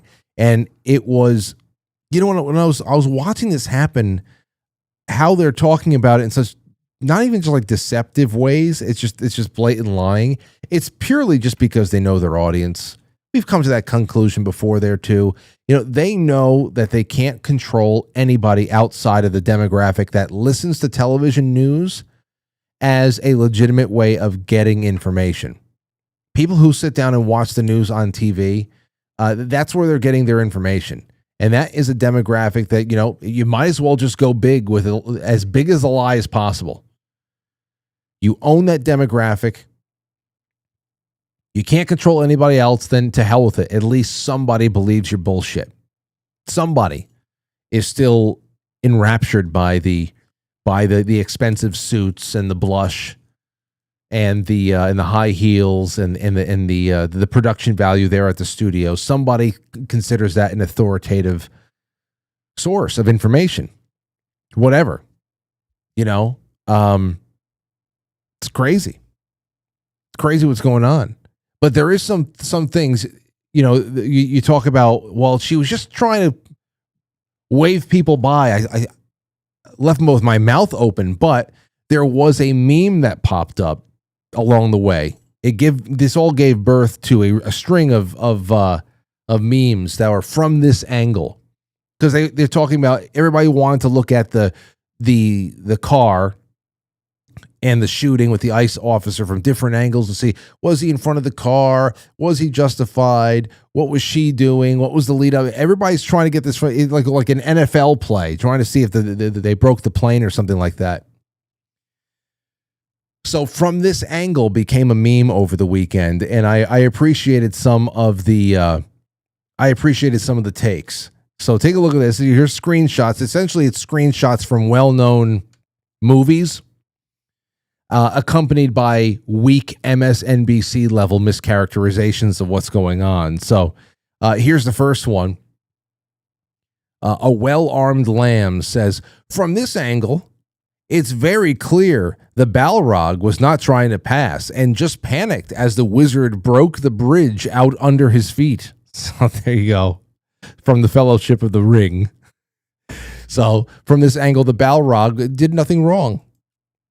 Jack Posobiec jumped in, said from this angle, it's clear the tanker bug had just dropped her larva off at school and just panicked when Rico threatened her. It's perfectly illogical. You can see it from that perspective. Tour Eladar went to Star Wars A New Hope. From this image, it was clear that the Death Star was not pointed directly at Yavin 4. And the rebel scum got away with barely a limp. Yes, I know. Not clearly. Just coming around the bend. And then the Star Wars team didn't let up, though. Cimmerian Pervert says, from this image, from this angle, it was very clear that the Rancor was just hungry and was not heading directly toward the ICE agent, Luke Skywalker. Damn kid, though. Threw a rock and had that whole gate come down. Beloved pet gone. Oh, well, you can't do this without going back to the beginning, though. Cain and Abel. Christian Buckley says, from this standpoint, Cain was just removing rocks from his field and not lobbing them at the head of his brother Abel. Watch out. Got in the way. So that was nice. You got a little bit of a meme, a short-lived meme. You're in the moment, and I collected a few for tonight. The crazy thing is that it's actually what the media is doing whenever they take the chance is that they are literally invoking that ancient media framing hoax meme. You guys have seen this one around here before, where you have the guy running away from the other guy that's brandishing the knife. And there is the cameraman, for the television cameraman, that's zooming in on what seems to be the guy running away, actually going after the guy with the knife, like the inverse, but it's really just his foot and all that stuff. I mean, it's that. Like Ilhan Omar going up there, it's crazy. If you look at it from this angle, it seems that we are right. Okay, well, fine. Whatever you say there, dude. Okay, Molly Arty with the lines open. Give me a call if you can. Molly Arty says, missed you over the weekend. Busy weekend, but I'm excited about the book club. Love Ready Player One. Me too. I can't wait. Tonight, by the end we're going to be reading another maybe 80 pages. And that'll bring us to chapter 30 for next week. And that's it. Then all of a sudden January is gone. And then we get to watch this thing together the first week in February. I can't wait for those watch parties with you guys. That's going to be fun. Friday night, especially since it'll be nice and cold outside. Maybe I'll actually pop popcorn. I won't have enough for you guys, though. Doesn't work out that way.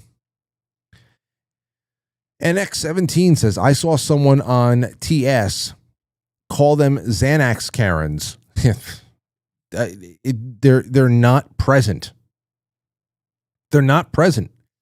We talk about it a lot, but it is very, very concerning. Very concerning stuff. They're far more dangerous than the actual people who have showed up here on account of the operations that have in large part been made possible because of the domestic voter problem that we have. You know, I know voting is not even really a thing. Like I said, a lot of this is bipartisan, unipartisan. The Sentinel says, Frank, great show and great sponsors. We received our 24-ounce bag of Elevation Blend from Coffee Revolution today. We love Paige. Want a cup of coffee is my favorite sticker. I got that up in my the Carmela Soprano. I love that. We have it framed in my kitchen, right in the coffee corner over there. Oh, so you worked that out with Paige? She made a 24-ounce bag for you? That's custom. Because the standard bag now went down from 16 to 12 ounces so that we could just keep the coffee around to make it, to make it worth our while. So that's great. That's awesome. Okay, so then work it out with her. You want a 5-pound bag? I remember bringing the 5-pound bag of Elevation Blend coffee over to Port Rush Coffee House during the weekend of the Jamboree last September. I brought him over 10 pounds of coffee. And I remember Alejandro from Port Rush telling me that the day after it was all done, I came in on that Monday following. He said, I got to tell you, man, that was the most business we ever did. And that's just local business and then just people coming into town and stuff like that. I said, well, I'm happy. I'm happy because I wanted to make it easy for them. I was just like, listen, I'm going to give you 10 pounds of coffee and I'm going to give you dozens of people to meet. Will you grind up this coffee and sell it to them? That's it. Just so they can know that and it's like easy. That was the easiest thing. I think about stuff like that. And I think about all the reasons why. It was the opposite of the reason why I hated selling advertising for WFAS right out of college. When I said, well, at least I'm working near radio. I'm in the radio business. I'm not behind the microphone. I'm out there selling ads. I'm pitching local flower shops for, Sunday morning reads on the AM station instead of the FM because it's more economical and all that.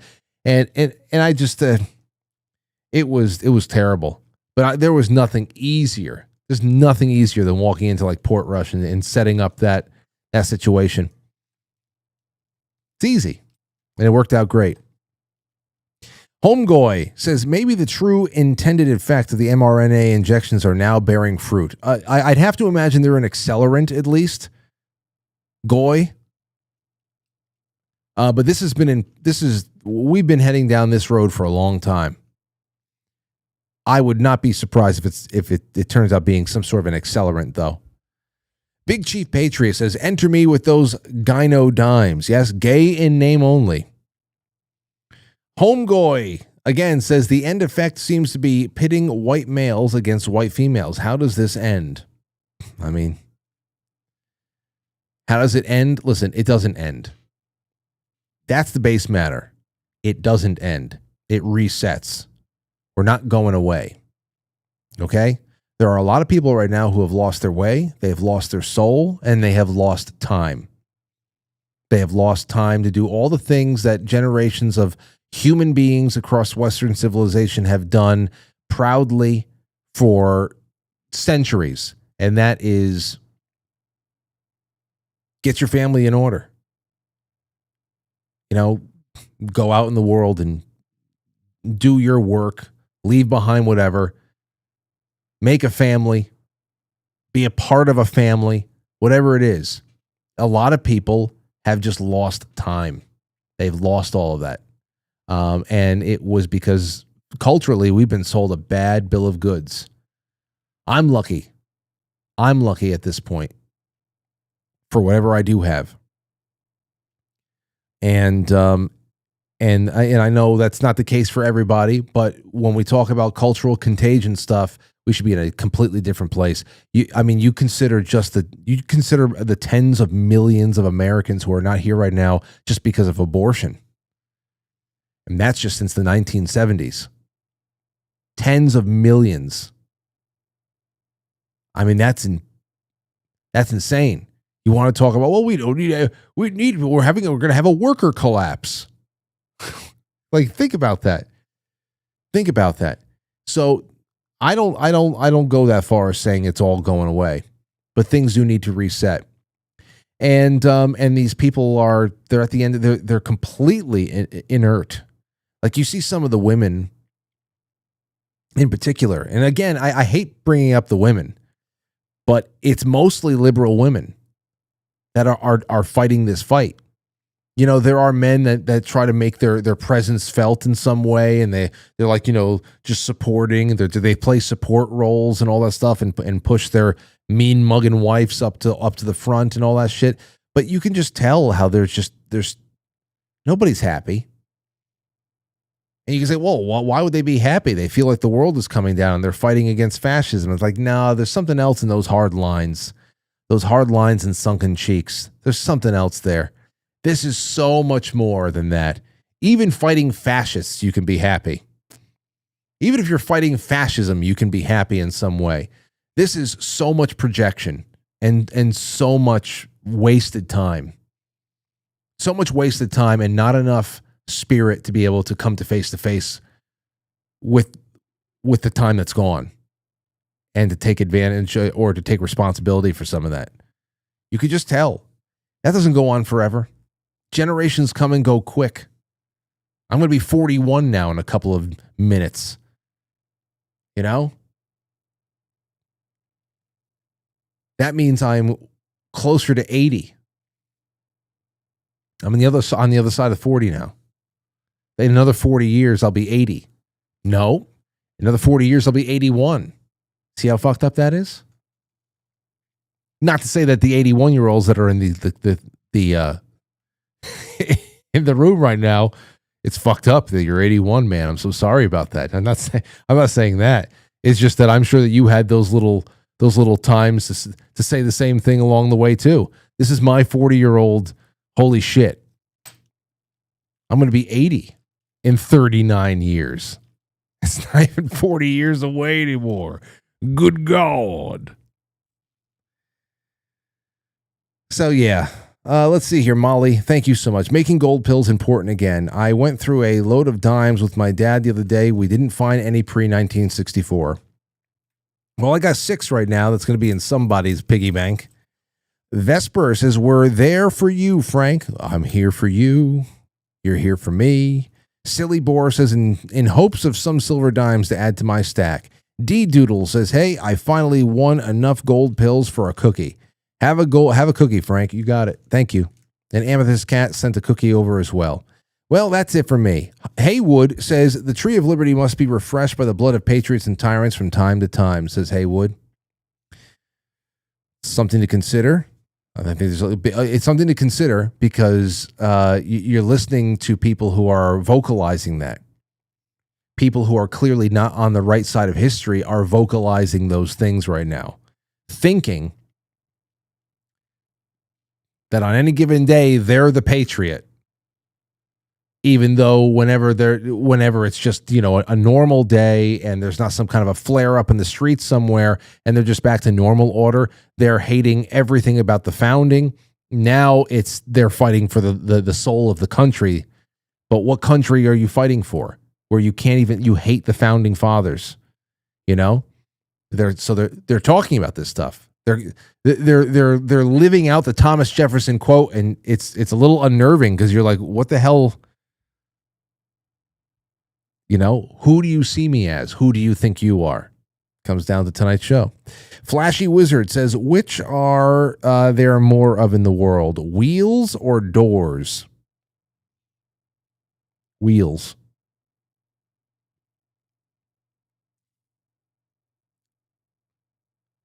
Doors. I think doors. I think there's more doors. Sorry, doors. That's what I'm putting out there. What do you guys think? Before we leave, because it's 8:58, wheels or doors? Go ahead, drop it in the chat room. Wheels or doors? Go. I want to see what people say. I want to see what people. Actually, what is this? Silver's at $85.85. $85.85 as of right now. I'm sorry, $84.59. Just refreshed it. So now we're flirting with $90 for an ounce. Crazy. Wheels or doors? Doors. Doors came first. Yeah, I think it's doors. I think, I was thinking about wheels because, John Rogers in D Lives is because of cars. And we have many, many vehicles out there. Many of them have 4 wheels. Some of them have 18. 2 wheels, 1 wheel. I mean, there's a lot of wheels. There's a lot of wheels out there.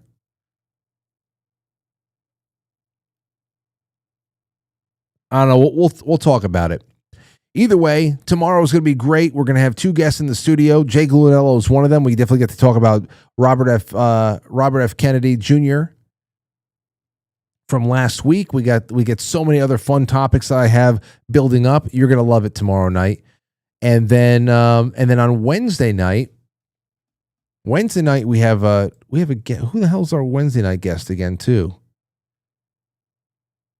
Oh, Gigi Young. That's right, Gigi Young on Wednesday the 14th. And then on Thursday, should be fun. It's my father's birthday, the 15th. We got an episode of The Playhouse on Friday night with Anthony on the 16th. We have a Saturday night lounge at 9 o'clock on the 17th. It's going to be a long week for me, but it's going to be fun. So I hope you guys enjoy. Thank you for everything. I will catch you tomorrow night at 7 o'clock. For now, book club, we're ready to rock. So no public flip side tonight. It's book club. And welcome to all of our new members and become a sponsor of the show.